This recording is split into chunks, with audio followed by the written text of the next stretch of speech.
Good afternoon. How are y'all doing? This is my speech on fair compensation and why college athletes deserve to be paid.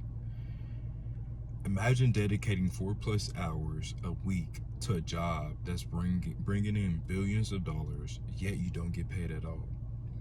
That's the reality for most college athletes.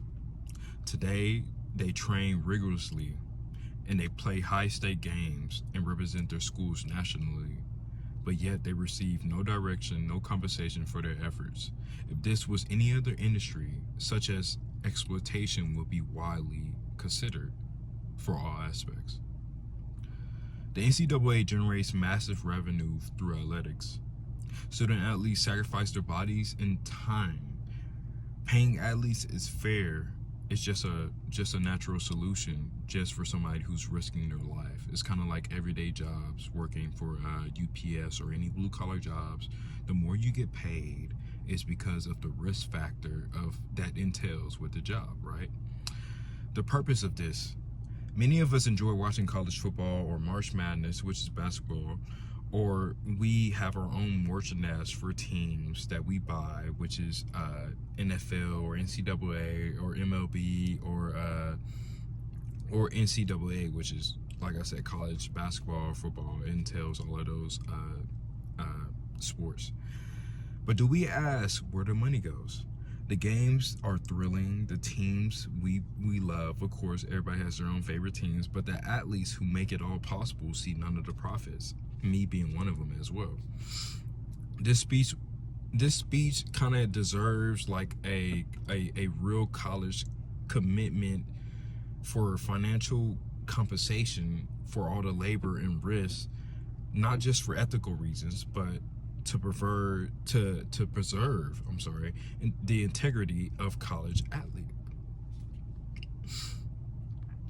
The NCAA generates massive revenue. The NCAA reports over $1.15 billion in revenue in 2021 alone. I'm sorry, that's not up to date for 2025.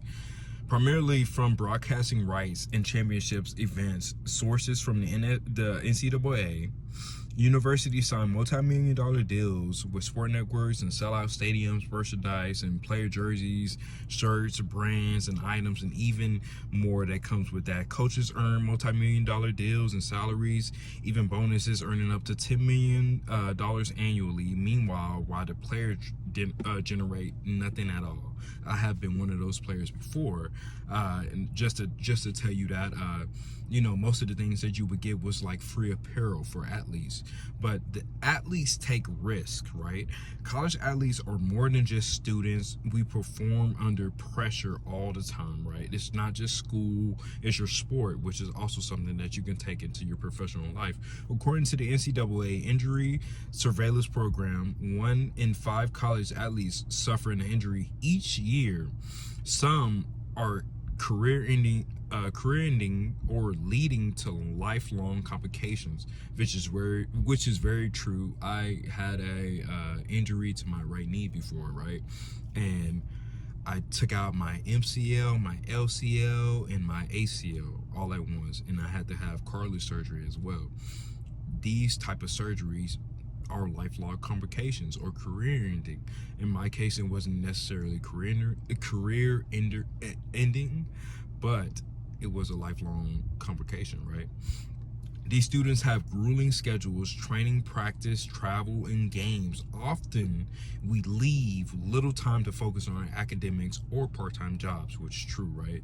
We don't have time for part-time jobs. Most of the time we have to focus on our studies, and our sport is mostly like a job as well. So we have 2 jobs in college, right? Many athletes report experiencing food insecurities or struggling to pay for essential not covered by scholarships, placing them under immense stress. Why? Because not all the colleges fund what we have going on, right? Compensation is a fair solution. The NCAA has made progress with the NIL, which is name, image, and likeness rights, allowing athletes to earn from endorsements and sponsorships. However, these benefits are most likely to be attained by high-profile athletes, meaning somebody that already has notoriety, right?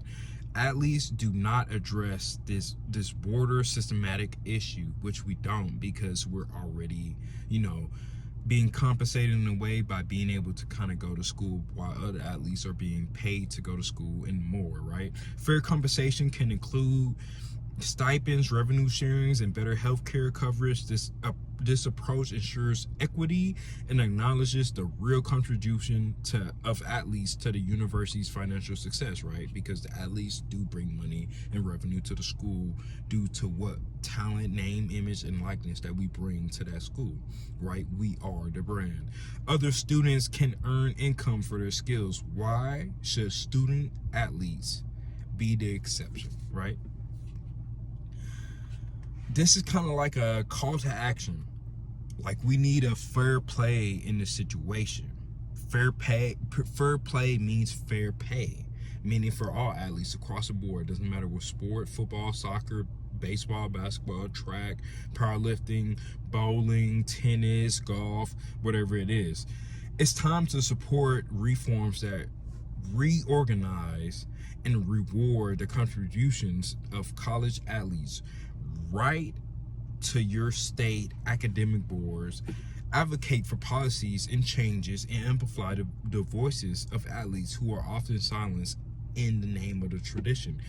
Why? Because we try to keep whatever the school's tradition wholesome, and we try to take on the name of the school, and that is the point. We want to be humble, we want to be kind, but that is not fair play, fair pay at the same time. So remember, no worker should play for billions and go home with nothing. The era of ignoring this is just injustice, and it must end. In closing, we've seen the money, the risk, and the injustice of college athletes deserve to be paid. By acknowledgement of their value, we assure more ethical balance and honesty to the system of collegiate sports. That's what we need. We need a more balanced setup for collegiate sports, and that's the point of this speech. I want to raise awareness to collegiate sports in the name, image, and likeness. It shouldn't just be for your players, your starters, and all that stuff like that. No, all students have been semi-drafted or have been quote-unquote scholarship to these schools, and they already have a name that belongs to these schools, so they wear the brand of these schools. It should be a balance between your guys that you bring in that are high name, high star kids versus your kids that you already brought in that might not been high starred or high name kids, high profile kids. Everybody should have an equal play time or equal fair pay. That is the gist of everything. My best regards. Thank you for listening. Have a good day.